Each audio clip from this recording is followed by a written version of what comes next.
What is the roll strength of your class? 70 or what? Sir, almost 70. Oh,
I think that I should start now because it's 10:05. So, good morning, my dear students. My name is Shugato Munshi, and I am supposed to cover 50%, almost 50% of the DSP syllabus. So the other part probably in your section it will be covered by Professor Biswajit Bhattacharya, isn't it? BJB sir. Yes, sir. Now, yes. So actually, I have talked with Ohon and I have fixed up the slot Monday from, what was that? 12 noon to 2 p.m. It's not that every day I'll have a class on, class of 2 hours duration. It's not like that. On an average, the class will be of the duration 1.5 hours. On an average. If required, I will stretch. And on Tuesday, I'll having this period, first period. Now, today, that means the second period, I mean from 11 o'clock, SKC madam has talked with you, isn't it? She will be taking her class on in the afternoon. And I have also talked with Eddie sir. So today he will not take his class at 11 a.m. He will start next week probably. Anyway, but from next week I'll only have a single period on this Tuesday, and Monday I'll have 1.5 period or 2 period, whatever it may be. So let's move straight on to the business. Let me just tell you what I will do. I will explain the topics and then I'll allow you sufficient time to write down whatever I have explained. That will be there in the projection, and also there may be something that is not in the projection but I am telling it. So those things allows ample time to note down. All right. Because I have found there can be several possibilities. Last semester, the counterpart in B section, they opted for taking snapshots of the projections. There it was possible because it was a PPT presentation, but in DSP I'll just project it. I'll project one doc file, so that is not possible. First of all, second thing is that it's not a good practice to take the snapshots. You will suffer later. Because even writing down the thing, that has an impression on the brain. I'm telling from the long experience that I have as a student and as a teacher. So that's why I understand that it may appear to be boring, but it will be good for you. And don't worry, I'll make a recording. I'll send the video also to you. But obviously, going through the video at some later point of time and then writing down the material, that will not be good. That should not be the regular practice. So in class you have to write down. So I'm starting the recording now. Just 1 minute.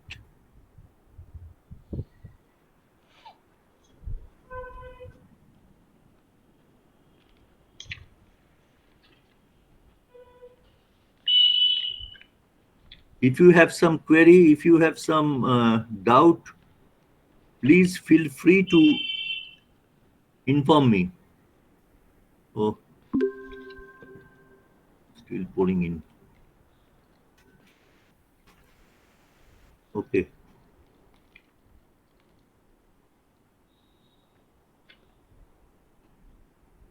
Pass the list of reference books, isn't it?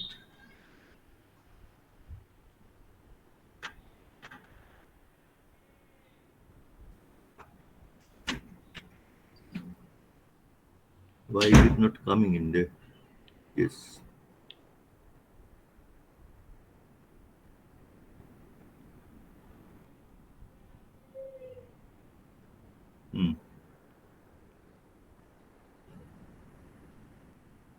Is it visible?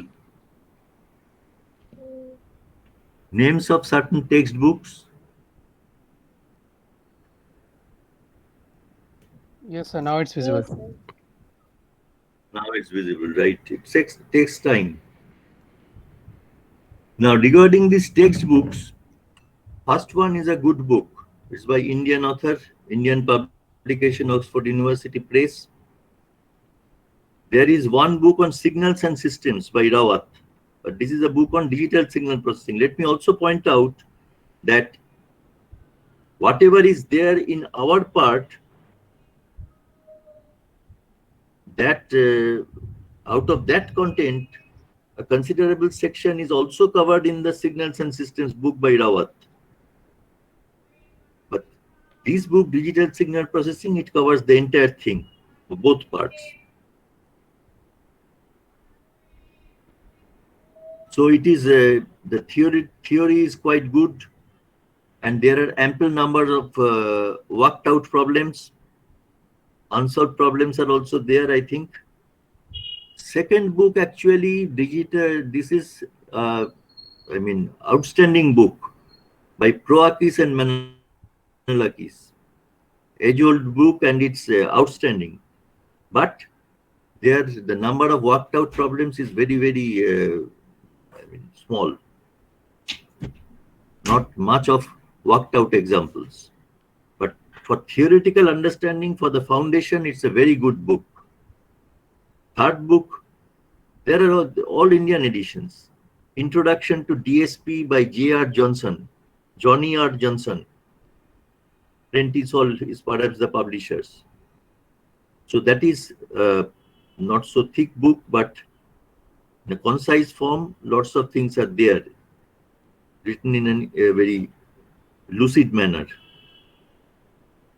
And there are other two books. I have just I have to name it. I have named Digital Signal Processing by P. Ramesh Babu, and this one by Salivahanan, Valdavaraj, and Ganapriya. So there, I don't recommend these books, but in spite of our notes of caution, still students go through these books only because of the worked out problems. But if that be the case, if you're interested in worked out problems, better to go through the book by Digital Signal Processing by Rawat. Anyway, so you may write down these names of the textbooks.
Written down, I think, all the 5 books.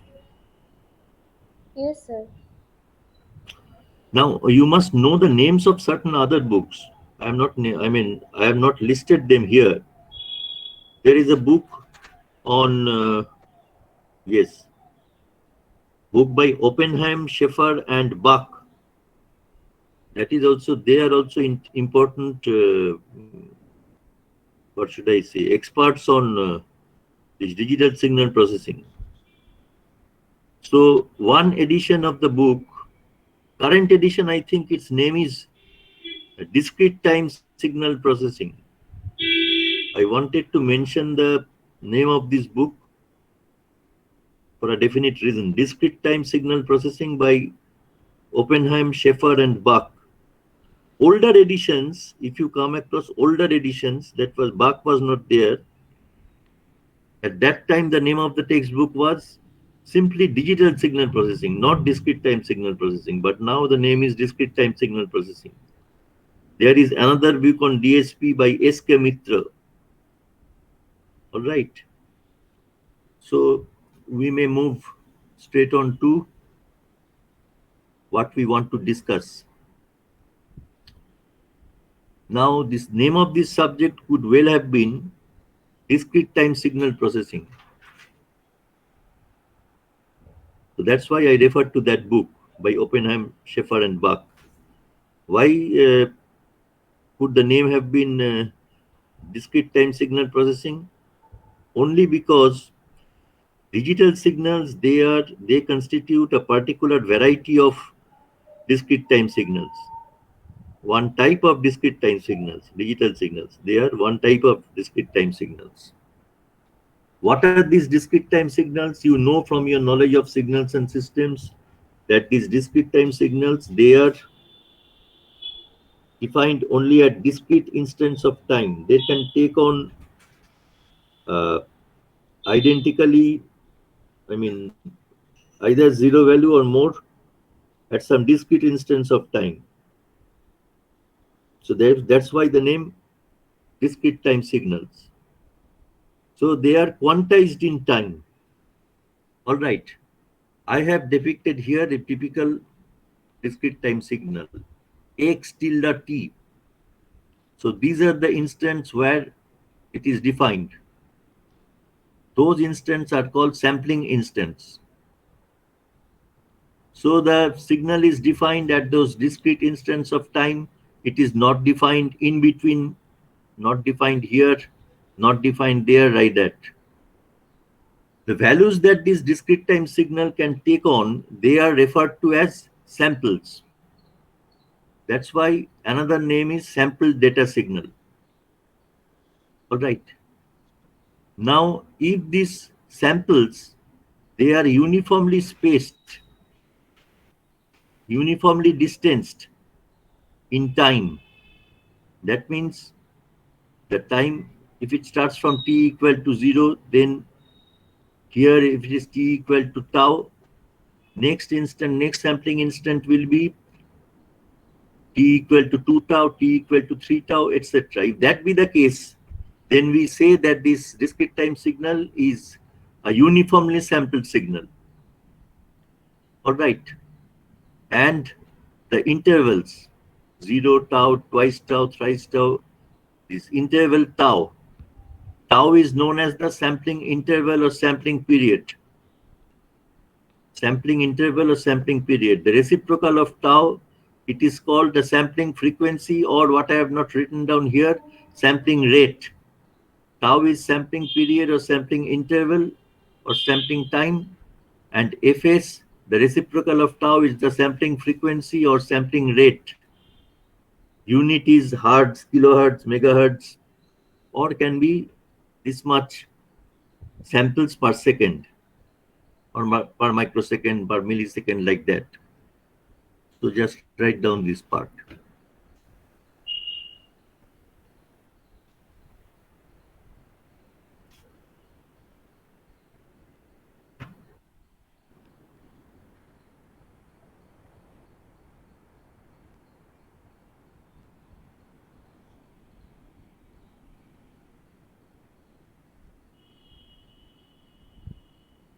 If you go through your GATE syllabus,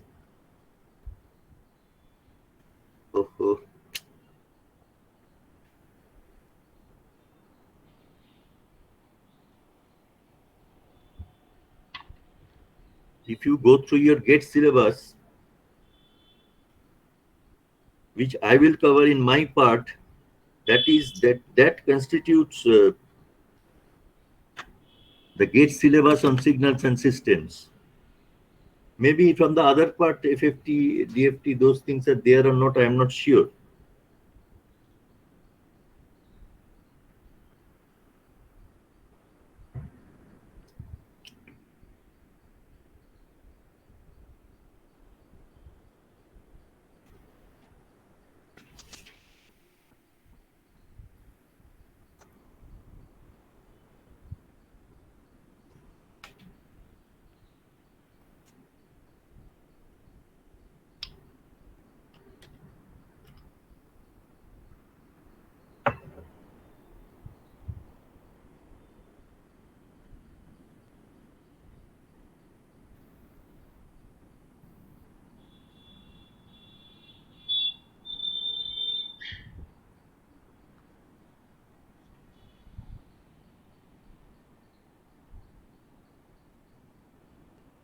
x tilde t.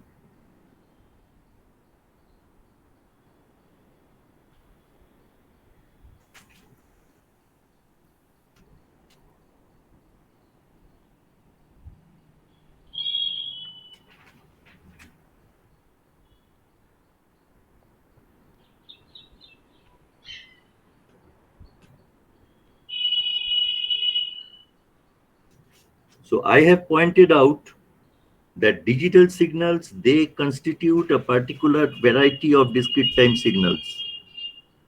Then I should also point out what are the distinctive features of digital signals.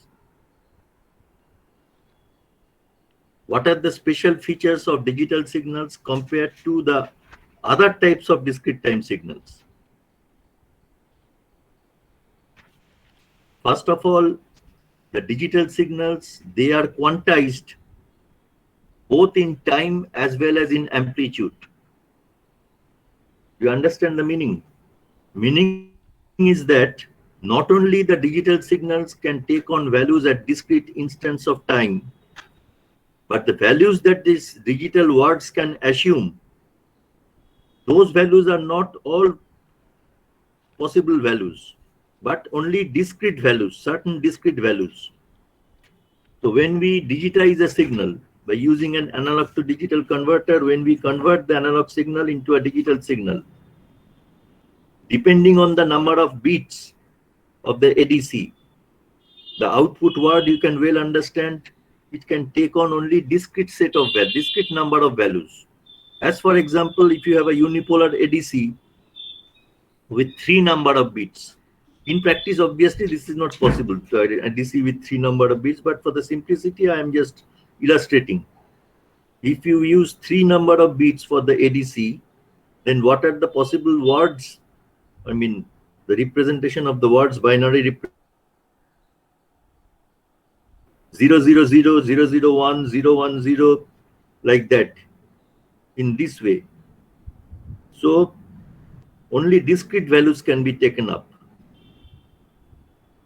So discrete values are, say, 0, q, twice q, thrice q, 4q, etc. Q is known as quantization step, small q. All right. For a given ADC, how will you evaluate the, how will you obtain the value of small q? First of all, what is q? Q is expressed in terms of volts or millivolts, or it can also be expressed in terms of yes, it's expressed in terms of volt. So how will you obtain the value of Q? V What full if, scale by 2 to the power n. right? Because I am considering it as a unipolar ADC, it's full scale range of the ADC by 2 to the power, what you are saying, n. If you generalize, say if you have a bipolar ADC with full scale of plus minus VFS, then it will be, Q will be equal to VFS divided by 2 to the power B, where B is the number of magnitude bits, remember, in case of bipolar ADC. If it is plus minus VFS, the full scale range, the value of Q will be VFS divided by 2 to the power capital B, where capital B is the number of magnitude bits. Whatever may be the bipolar code that you are using, we always refer to that as B plus 1 number of bits, the bipolar ADC. Usually, we don't represent the number of bits of bipolar ADC by B. We represent it by B plus 1. Why? Irrespective of the code that you are using, 1 bit is utilized for representing the sign. All right. Representing the sign can be explicitly or implicitly. So because 1 bit will be exhausted in representing the sign, the other capital B number of bits, they represent the magnitude. So the quantization step will depend on VFS and B. So that is one part of the story. The second part is very clear to you. That here the samples are represented in terms of binary codes. That is the second feature. Sample values are coded in terms of binary numbers. So if you have written down this part, I'll move on to the next page.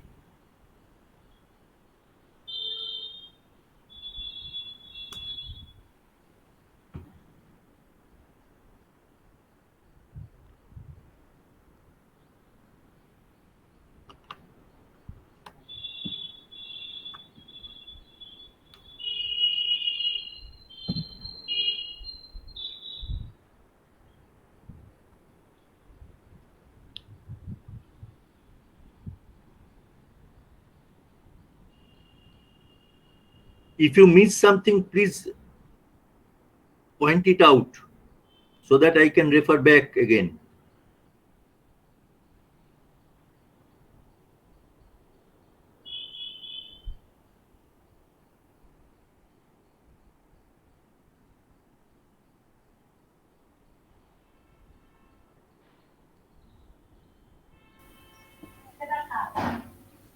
So I didn't understand the bipolar ADC.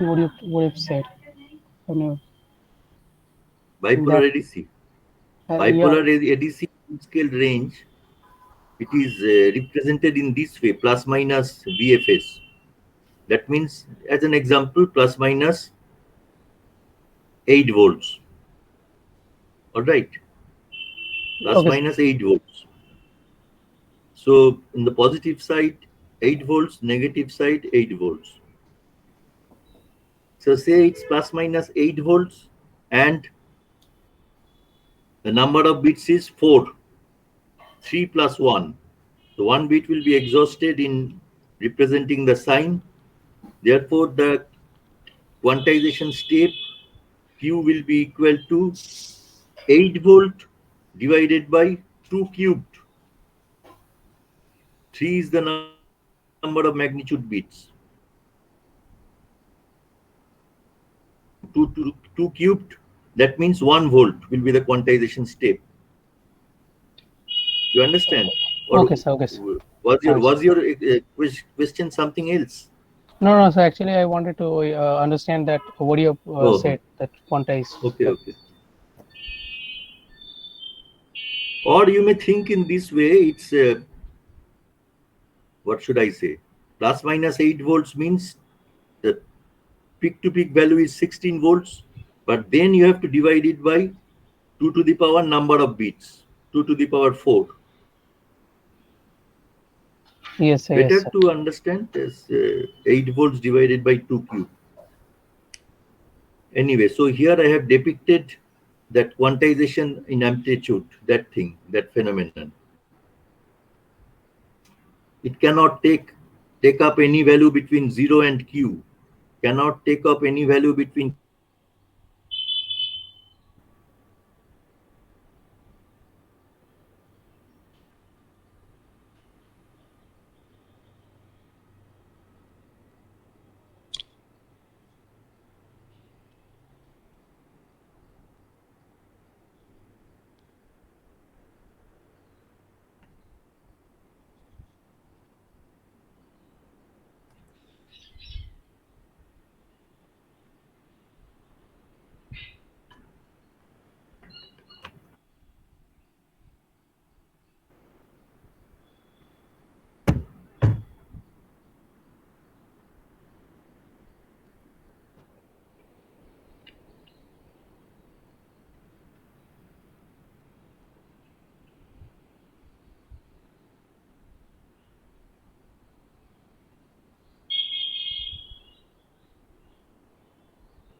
in digital signal processing. What we want to do is that we want to process signals digitally.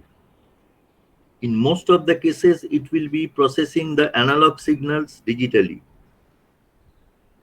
because signals in their natural form, they are all analog signals, continuous time signals. Now our attempt is to use What may be the merits of digital signal processing? I'll come to that, because you should be very, what should I say, very much conversant with what are the really important aspects of digital signal processing. Why at all should we attempt to process an analog signal by digital means? That is the main thing. If you have written that, if you have drawn this figure, I am moving down. So this is a typical block diagram of a digital signal processing system. You have the analog signal here that we want to process digitally. So first step will be to convert it into a digital signal. ADC is there, then you have a digital signal. Now there are two types of applications. One application, after digitization, the sample values, they are stored in some memory device. Can be hard disk, can be your pen drive, can be CD, or several other types of digital memory devices. See, what do you do? The digital signal is directly processed by some algorithm using this digital signal processor. So the processed digital signal is at the output of this digital signal processor. So here also there are two options. Either it will be directly converted into an analog signal for online application. এখানে দেখো একটা দাগ miss করে গেছে, এখানে কন্টিনিউটিটা নষ্ট হয়ে গেছে, এখানে পুরোটা টেনে দেবে দাগটা। Or it can be stored after processing. There also it can be stored in memory location for future use. So at any point of time afterwards, from these digital memory, samples may be retrieved and processed by the digital signal processor to serve useful purposes. So these are the different aspects. When the analog signal is, after conversion to a digital signal, is processed by a signal processor and then converted into analog signal again, we say that we are carrying out online signal processing. Online signal processing. All right. Now, if after digitization you keep it stored here, and retrieve it at some future instant of time to process, that is called offline signal processing. Offline signal processing means processing the sample values that are already stored, that are already being stored in the digital memory, that are already lying in the digital memory. Whereas the online signal processing is also known as real-time signal processing. A stream of data is coming in, they are processed and then converted into an analog signal to serve certain purposes. This is a simplified block diagram representation. You will understand as we proceed with our discussion to be added. Why is that necessary? This is not the time to point that out, but unless you have some background of digital signal processing, you cannot understand that. Let me just point out that prior to the ADC, one analog low-pass filter is required. Why? To understand that, you should have some idea about the preliminaries. So write this part. Sorry.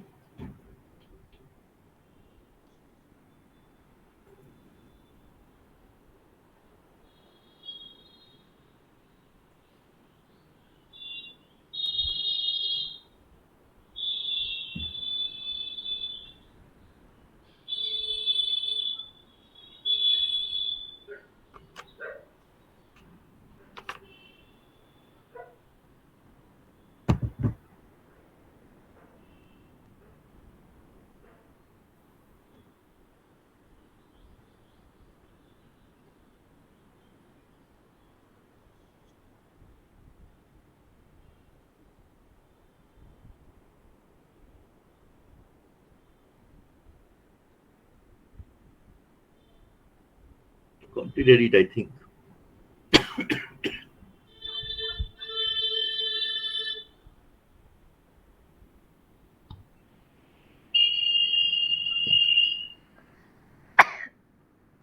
Now, this processing can be of different operations may get involved, starting from very simple integration or differentiation to filtering or finding out the spectrum of the signal, lots of things. Signal processing, lots of certain those type of applications can be there.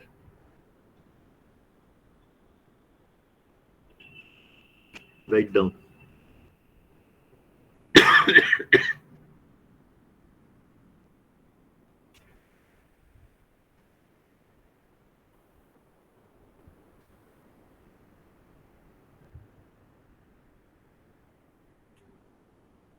After you complete this part, I'll just try to explain what are the benefits of processing signals digitally.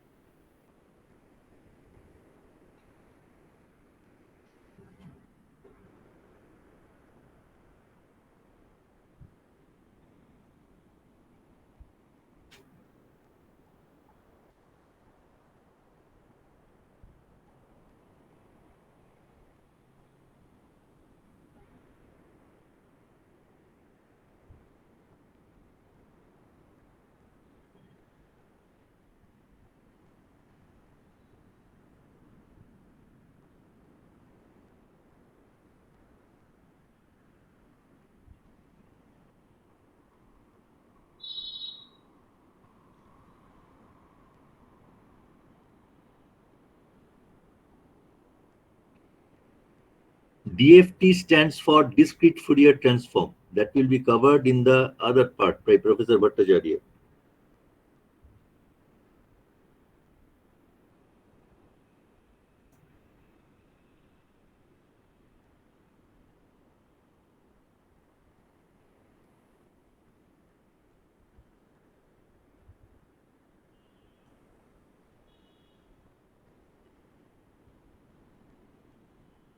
Now, coming to the merits of digital signal processing, first just see that I have written down guaranteed accuracy. What does it mean? It means that the accuracy depends on the number of bits only. While if you just compare it with its analog counterpart, say we have designed a low pass filter. If you implement this low pass filter using analog circuitry, the accuracy, the cutoff frequency, that will be determined by some resistance and capacitance values. So those resistance and capacitance values, we have obtained certain values for the resistor and the capacitor. It may happen that that is not a standard available resistance or capacitance values. So we have to play with the values. More importantly, say you get a value of R equal to 1.1 kilo ohm.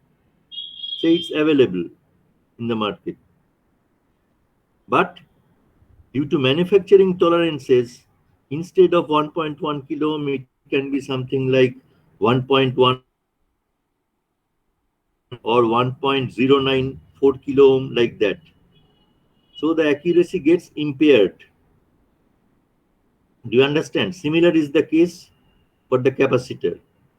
But in this case, in case of this digital signal processing algorithms, obviously there is no question of components. It doesn't come in. They are simply implemented using software. And so here the accuracy is determined only by number of bits. How many bits you use. More is the number of bits, greater will be the accuracy. All right. Perfect reproducibility. Again, let me consider that you have designed a certain filter. resistance capacitance values. Designed a certain filter means op-amp based certain circuit has been designed to serve as a filter. Resistance capacitance values, they determine the cutoff frequencies, corner frequencies. Again, due to manufacturing tolerance, what will happen? Say you are going for several such identical units, trying to produce several such identical units for mass production. But the resistance and capacitance values that you are using for one unit and the resistance capacitance values that you are using for the second unit, they will not be exactly same due to this manufacturing tolerance. Resistance values are available with some, say if it is 1.1 kilo ohm, it is actually 1.1 plus minus 5% kilo ohm, plus minus 1% kilo ohm, like that. Therefore, from unit to unit, although they are fabricated based on a single design, it is desired that they should have exactly identical cutoff frequencies or corner frequencies. Due to this manufacturing tolerance, it's not possible. So perfect reproducible is not possible. But in case of digital signal processing systems, that is not the situation, because it doesn't depend. I mean, there is no question of component values coming in. In digital signal processing system, there is a greater flexibility. For example, if you just want to alter certain characteristics of an already in use filter, a filter is already in use. Now you want to change certain characteristics, say one of the corner frequencies. So in case of digital signal processing system, it is just a change that will be introduced, has to be introduced in the algorithm, in the software. Whereas in the case of hardware, analog circuits, what will be the situation? What is the situation? You have to change certain component values. Therefore, we say that digital signal processing systems, they have greater flexibility than their analog counterparts. Superior performance. All right.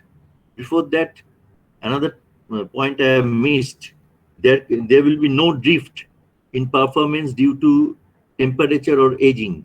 That thing is ample clear to you, because there is no question of using any electronic component or electrical component. There is no question of performance degradation with change in temperature or with passage of time due to aging.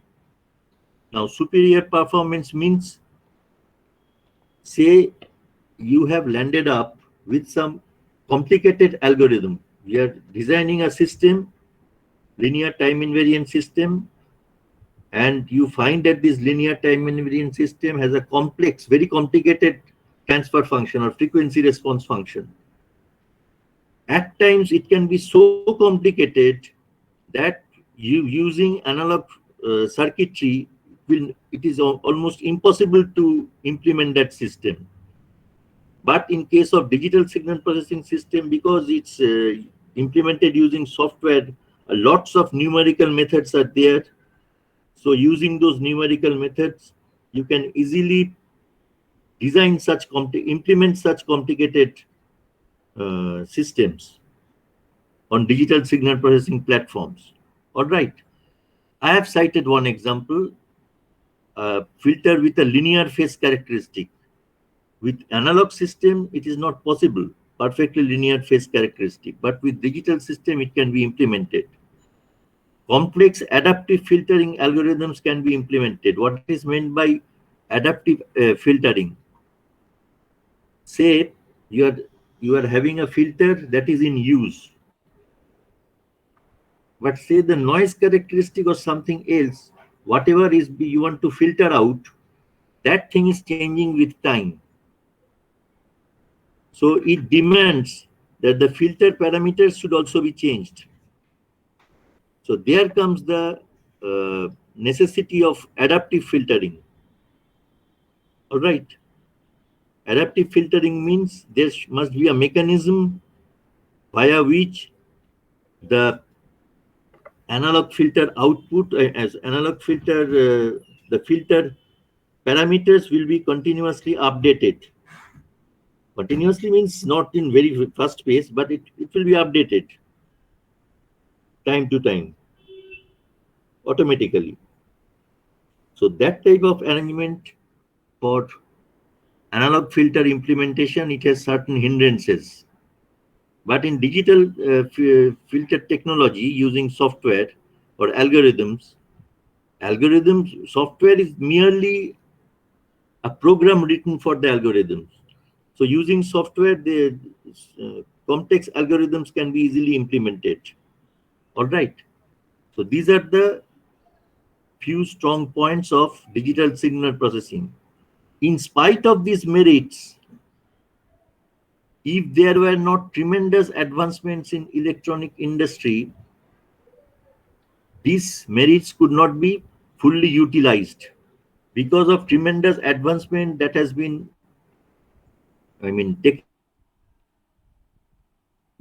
the sizes of these things, the processors, etc., the memory locations, all these things, they are becoming more compact. The cost is becoming less and less. Power consumption is decreasing considerably, and greater speed. To highlight this point of greater speed, right at the beginning, in the initial days of this microprocessor technology, what happened? The computation time taken, that was an important aspect. Say, take the case of a control system. There you have the feedback loop. If it is implemented using a processor, and in the feedback loop you have some sort of, say, this digital signal processing system, or think about the digital controller also. So there, if there is computational delay, the corrective action will get delayed. Not only will it get delayed, but there may be certain strange things that may creep in. I am not going into those details. So there, the speed of computation is important, because in this respect, so far as speed is required, so far as speed is concerned, the analog circuitry, there is no question of slow speed. Everything is done, is happening instantly, almost. All right. So in that sense, the digital signal processing systems, they were lacking in earlier days. Now, with the introduction, with the coming in of gradually very fast processors, this has become almost irrelevant. Speed problem. So greater speed is now easy to achieve. To write down these benefits.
Now have a look at the sampling process.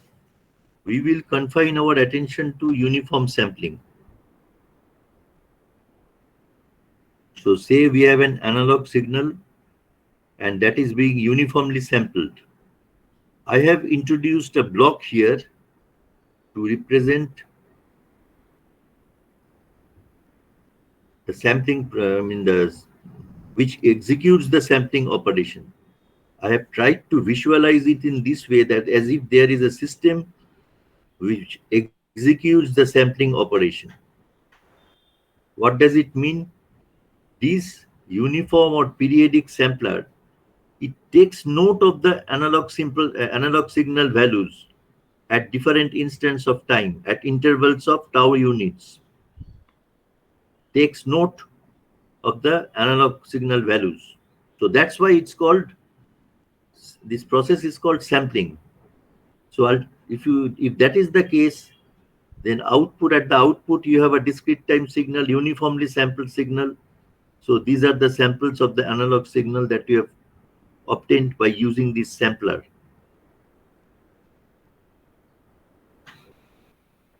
In reality, have you come across this sampler? You may say that the sample and hold circuit, well, that is fine, that is one aspect. But the sampling process is inherent in the analog to digital conversion. The analog to digital conversion, it consists of several steps. It's not that in every analog to digital converter, there are different sections for carrying out different operations. What are these different steps? One is sampling, second one is holding, third one is encoding. All right. Third one is quantizing, and fourth one is encoding. You understand the meaning of all these terms. Sampling means taking note of the analog signal value. Holding means latching on to the analog signal value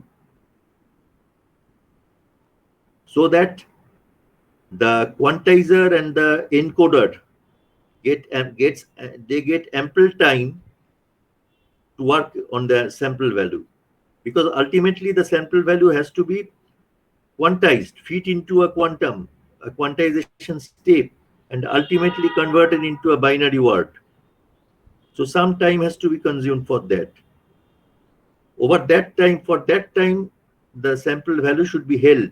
So there comes the holding operation. Thirdly is quantizing, fitting it to the nearest quantization step. Most often it is by rounding off. And then encoding, to convert it into some binary coded word. So sampling process is inherent in the analog to digital conversion, remember that. But here we may visualize the sampling process, the sampler, as a switch, as an ideal switch. What does the switch do? It closes periodically at intervals of tau. And whenever it closes, it remains closed for an instant and then opens again. If that be the nature of the switch, that type of a switch you cannot have it in practice. All right. But anyway, for the sake of understanding, I am considering that switch. So if that be the nature of the switch, what will happen? If the input is xt as indicated there, the output will be x tilde t as indicated here. So at every instant the switch closes. At the output you have the analog signal value at that particular instant. Say this value, this one. And after capturing that value, the switch immediately opens. So it's simply in the form of a vertical line. Then there is a gap after a duration of tau units. Again it closes, captures this value at the output of the switch. In this way the operation continues. So tau represents the sampling period or sampling interval, and Fs is the sampling frequency, the reciprocal of tau. Now here I have considered such a switch. So more realistic representation of a switch that will perform the task of sampling will be a finite pulse width sampler, what is known as a finite pulse width sampler. So here also the switch closes at regular intervals of the switch changes over from this position to that position. You can number it as 1 and 2. So changes over from 1 to 2 at regular intervals of tau units of time. But whenever it closes, it remains closed for a finite duration, finite but small duration delta. Delta is less than tau. Then after a duration tau, it again opens, comes back to position 1. If this is the nature of the sampler switch, then what will be the output? Output will be something different from this one. That's why I have represented the output of this finite pulse width sampler by xp tilde with argument t. All right, xp tilde with argument t. What will be the nature of this xp tilde with argument t as indicated there? I am assuming that this is the nature of the analog signal. So xp tilde with argument t, this is the nature. So it consists of pulses with curved tops. The width of each pulse is delta units. And the time, the time from here to there, it is tau units. Similarly, time from here, 0 instant to there, that is also tau units. So what is this signal? This is a sort of pulse amplitude modulated signal, isn't it? If you multiply a periodic train of pulses, rectangular pulses, by this signal, xt, then you get that type of a signal. The analog signal xt modulates the amplitude of a periodic train of periodic train of rectangular pulses. To write down this part, so therefore we must consider this pulse amplitude modulation process. Now, what is the motivation? Let me just point out. Motivation is that, see here, this is the nature of the discrete time signal. Now, given this nature of the discrete time signal, can you write any mathematical expression? What I desire is that I want to obtain a continuous time mathematical model for this signal, x tilde t. Why do I want to have that? So that whatever knowledge we have gathered regarding the continuous time signals and systems, we can also use it there. The Laplace transform, the Fourier transform, etc. So then we require a representation of this signal as a continuous time signal. So we desire a continuous time mathematical model for that signal. That is the motivation. So write down this part.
should come there.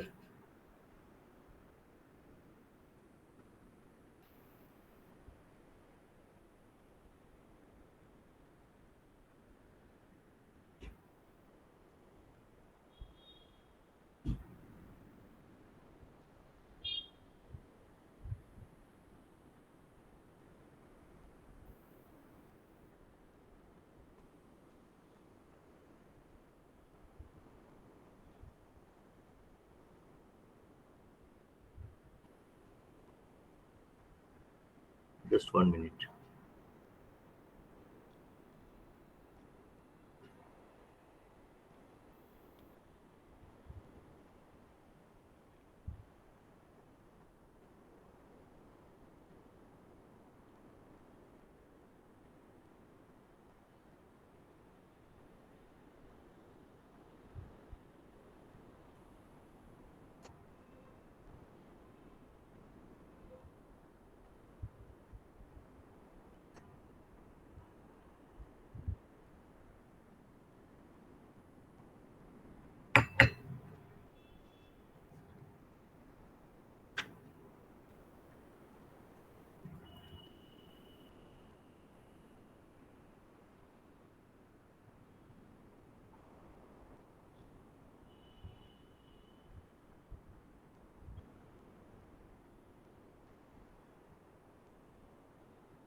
So now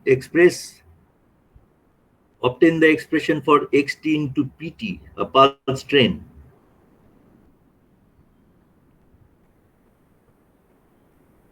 Then on that product, we will apply Laplace transform to get something meaningful. We will make certain assumptions, very logical assumptions. Because without that, it cannot be done.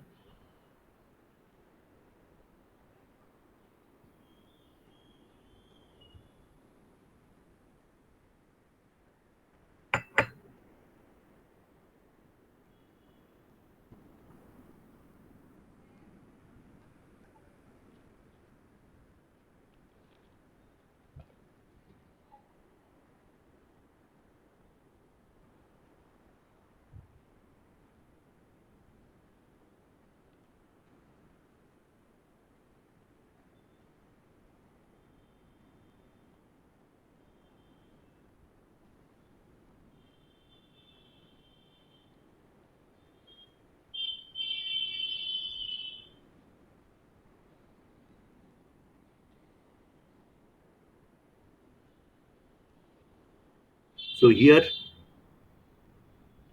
this block is nothing but a multiplier. Whatever, although I am representing it as pulse amplitude modulator, you know it simply performs the multiplication of the two inputs. So one input is the signal xt that we want to discretize in time, and another is the pulse train pt, a periodic train of rectangular pulses of unit height. So this is xp hat t product. So what will be the nature? This is xt, this is pt, and this is xp hat tilde t.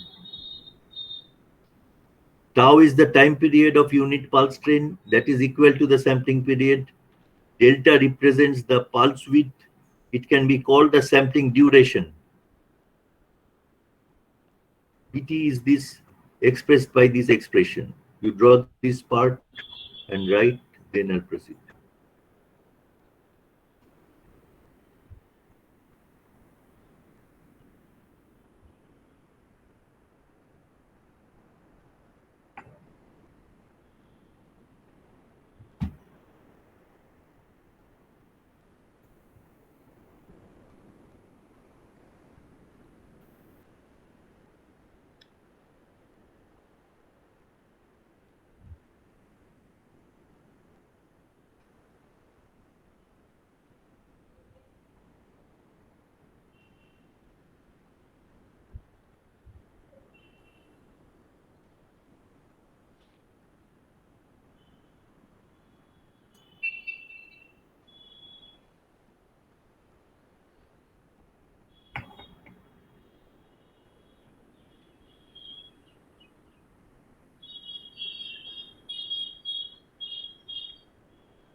Sir, is the information is not lost in this process of the modulating signal? Which process? Here we are modulating with pulse trends. Oh, yes. Information is lost. Let us see what we can do to keep the information minimal.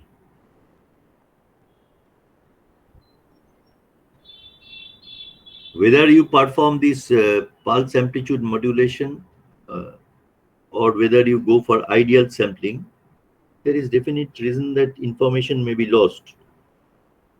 So what is the constraint? Let us see. We'll find that out.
So this is the expression for PT.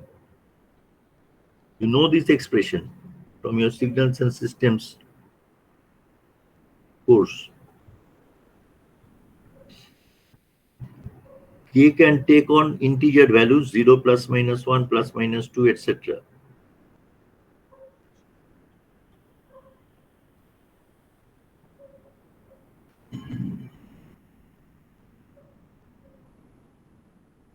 And that is xp tilde t, xt into summation over k equal to minus infinity to plus infinity.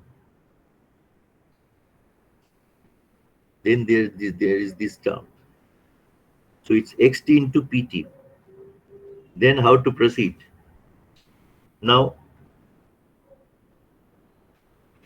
because ultimately we have to mathematically model that signal consisting of vertical lines. That signal has to be mathematically modeled.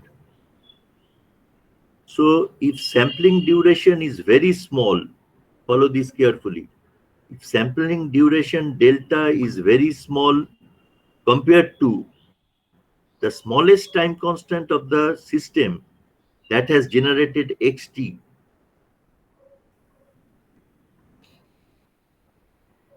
Then what will happen under that condition?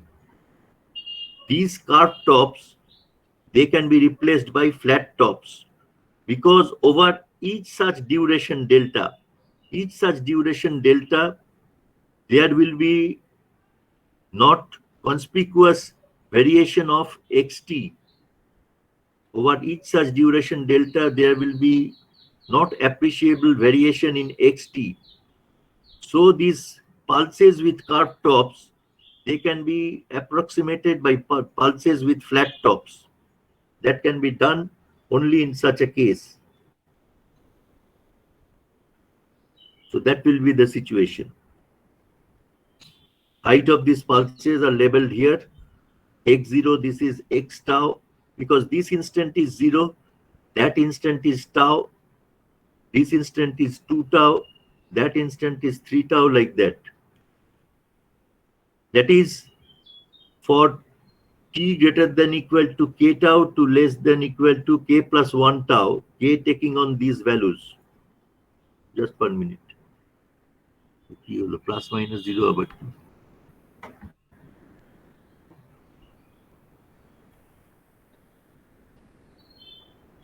yes. Then over such span, for every such span, xp hat tilde t will be equal to x k tau for t greater than equal to k tau less than equal to k tau plus delta. So every such span t greater than equal to k tau less than equal to k plus 1 tau, I have broken it up into two parts. One is t greater than equal to k tau less than equal to k tau plus delta. Over that span, it will be x k tau. That just take the case of k equal to 0. K equal to 0 corresponds to this duration, extending from t equal to 0 to t equal to tau. Over that span, over this duration extending from t equal to 0 to t equal to delta, xp hat t is x0. Over the remaining span, it's 0. So that's why I have written it in this way. For t equal to tau to t equal to 2 tau, that means for k equal to 1, what is happening? Over the duration t equal to tau to t equal to tau plus delta, it is x tau. Then over the span t equal to tau plus delta to t equal to 2 tau, it is 0.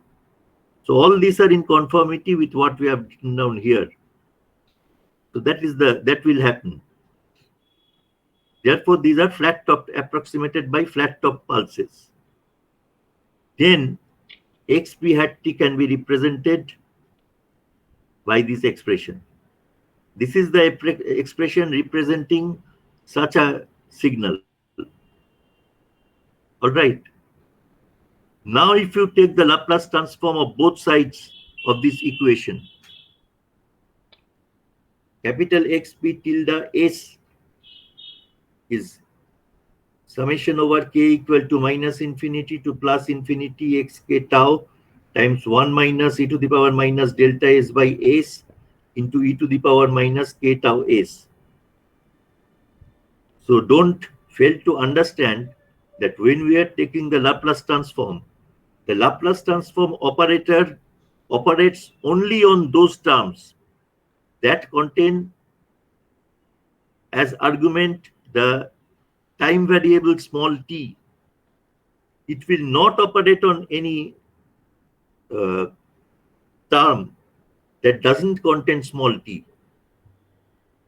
So Laplace transform operator will not act on this term xk tau.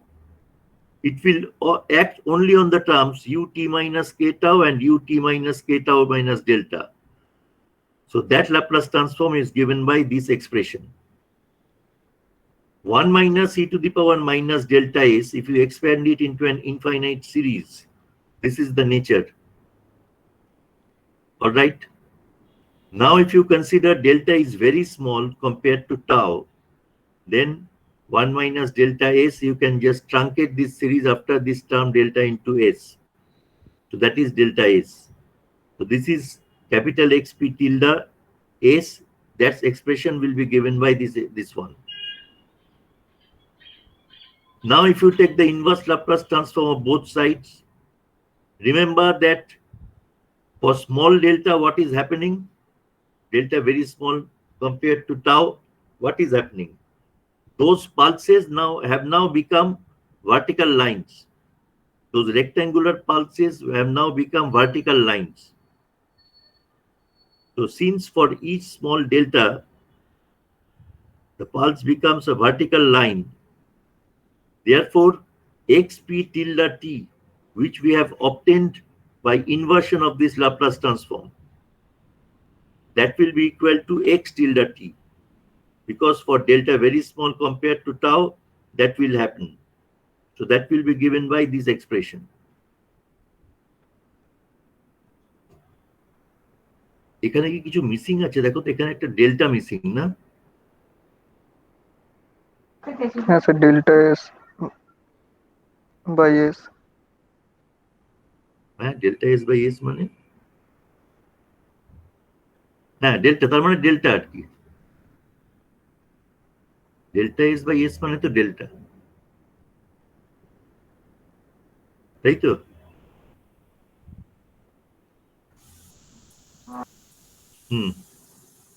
So this will be the case.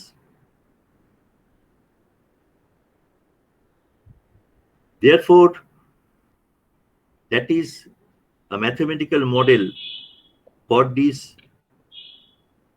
uniformly sampled signal that we have obtained. This can also be called simply, anyway, you write down, then I'll proceed.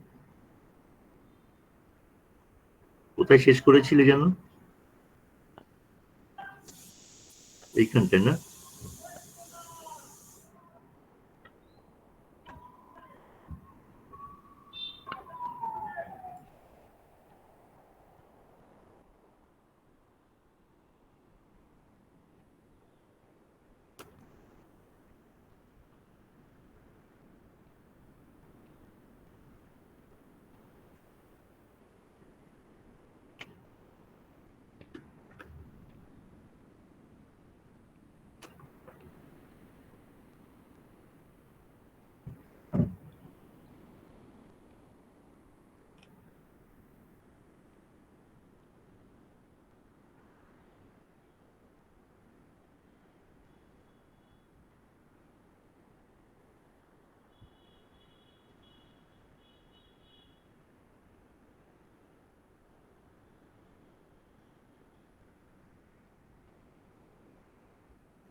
Sir, can you scroll up? Yes, yes.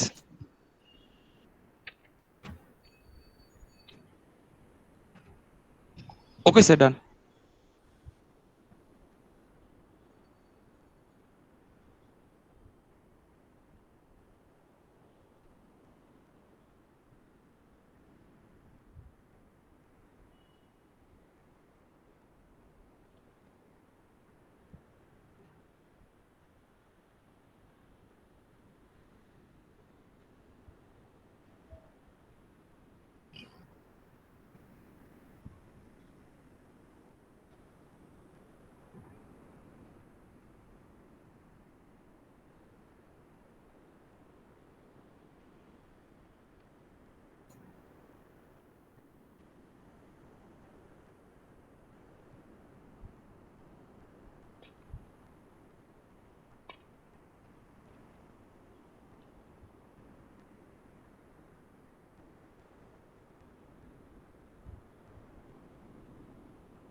What is the unit of Laplace transform? Unit of Laplace transform. Say if the signal value is in volts, time domain signal if it is in volts, Volt second. volt second, right?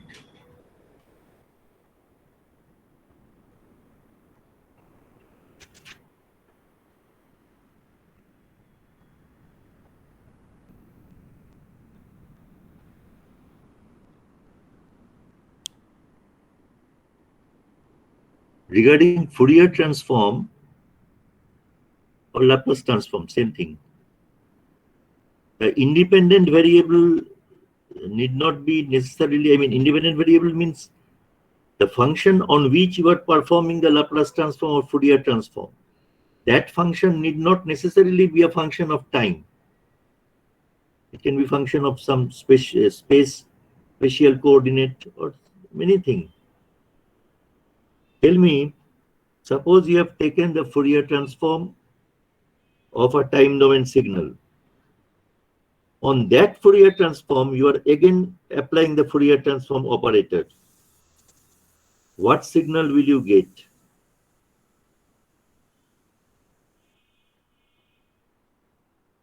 Anyway, think about it and just write down these things. I have to complete it today.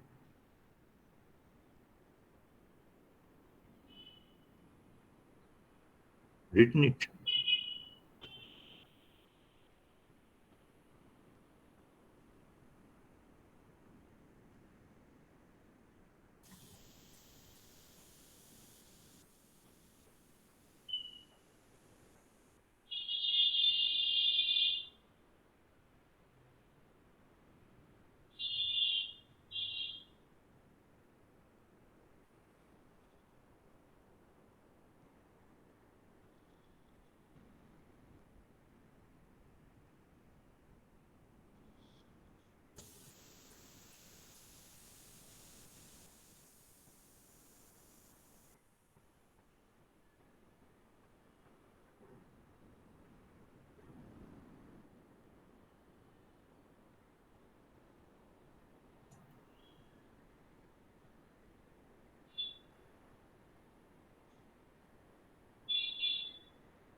Here I have coined a new term.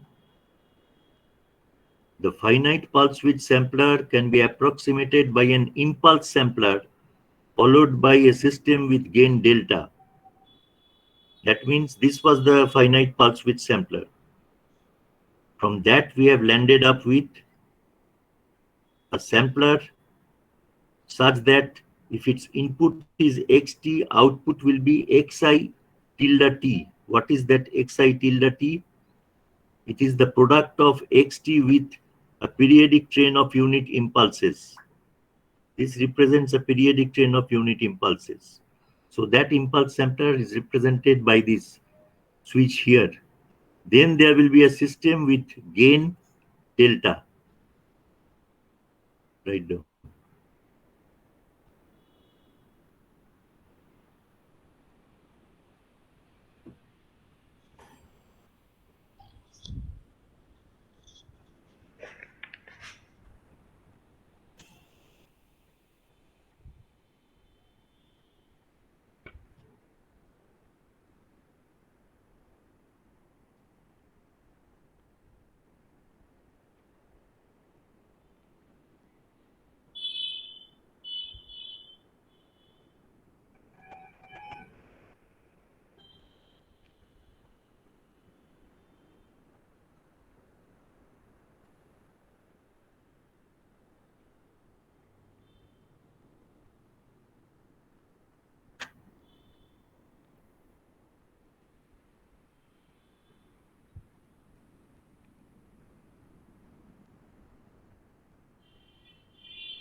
that product will give you this expression, xt into that summation.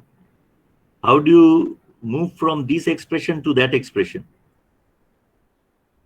By making use of the shifting property of impulse function. All right. So that part is there, then it should be only multiplied by delta to get x tilde t.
হয়েছে?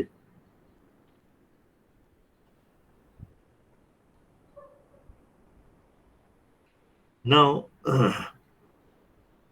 about this delta, what is the role of delta? Delta is just scaling, just scaling. It doesn't alter the shape of this signal x tilde t, isn't it? So it is merely meant for scaling. Therefore, it is convenient to assume delta equal to 1. So if that is the case, then x tilde t is given by this expression. So that gives the mathematical model for a uniformly sampled signal. Usually this derivation is not, I have not scanned through all possible DSP books. I don't remember whether it is given in Rawart's book or not. But usually this derivation is not given in DSP books. It is given in books on digital control.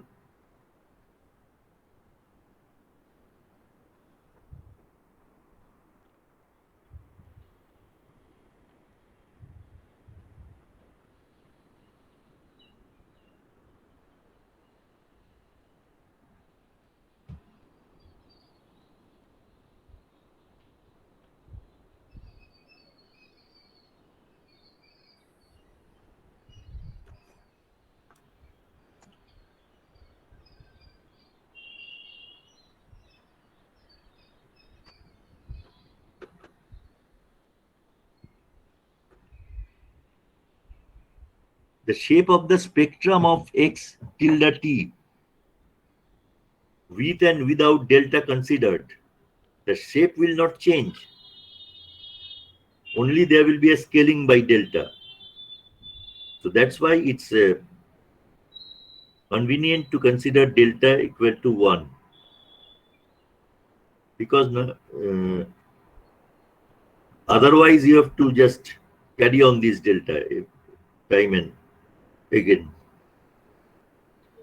Therefore, for mathematical maneuvering, we have seen that a uniformly sampled signal can be represented by a train of scaled impulses. And the strength of impulse at any instant is equal to the sample value at that instant. So this is the ultimate conclusion.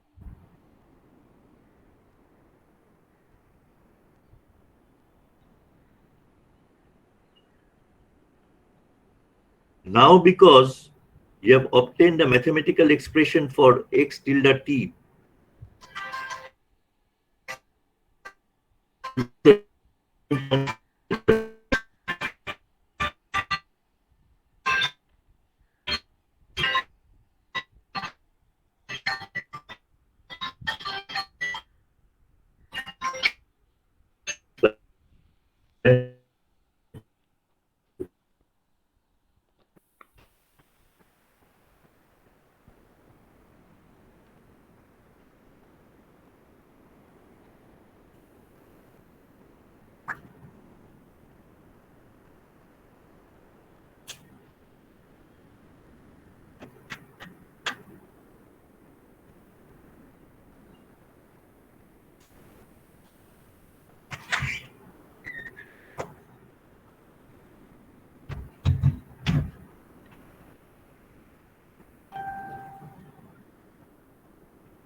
the nature of x tilde t is not properly reflected here.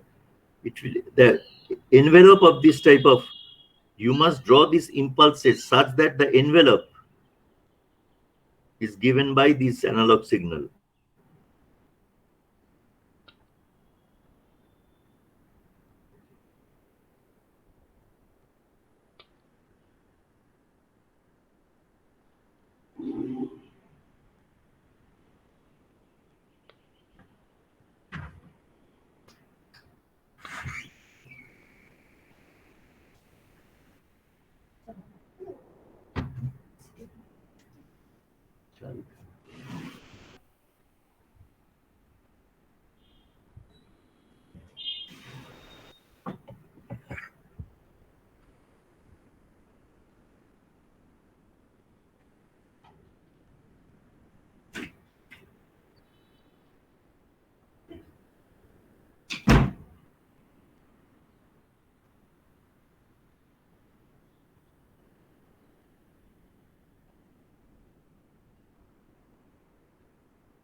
Or you not write these things again.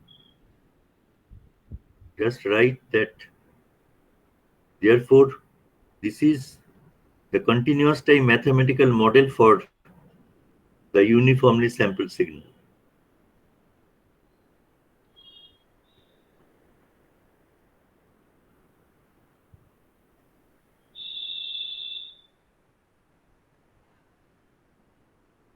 হয়েছে? এই ছবি এই ফিগারটাকে একটু properly এঁকো, এরকম টাইপের।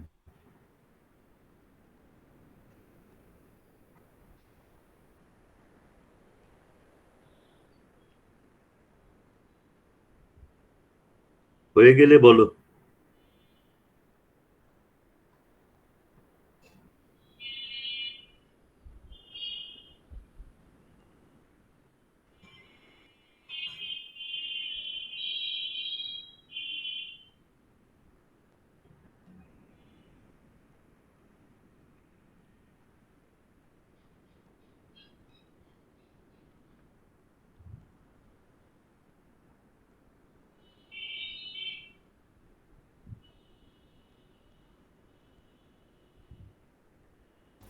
হয়েছে। আচ্ছা, ঠিক আছে, তাহলে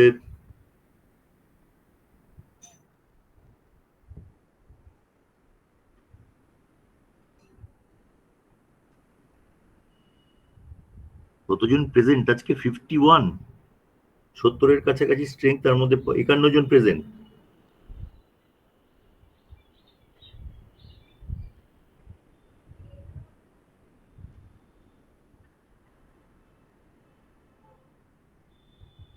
ঠিক আছে,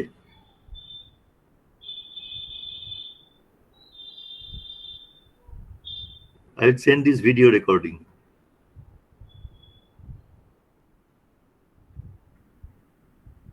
to your group email ID. Sir, also send this PPT. Huh? Also send this PPT. This is not a PPT, this is a Word document. No, that I cannot send. You have to write it down. Yes, sir. That's why I have made it clear right at the beginning.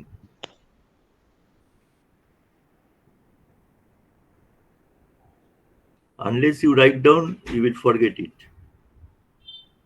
Of course, merely writing down will not solve every problem. You have to study it, but anyway, Yes. বেরিয়ে যাচ্ছে।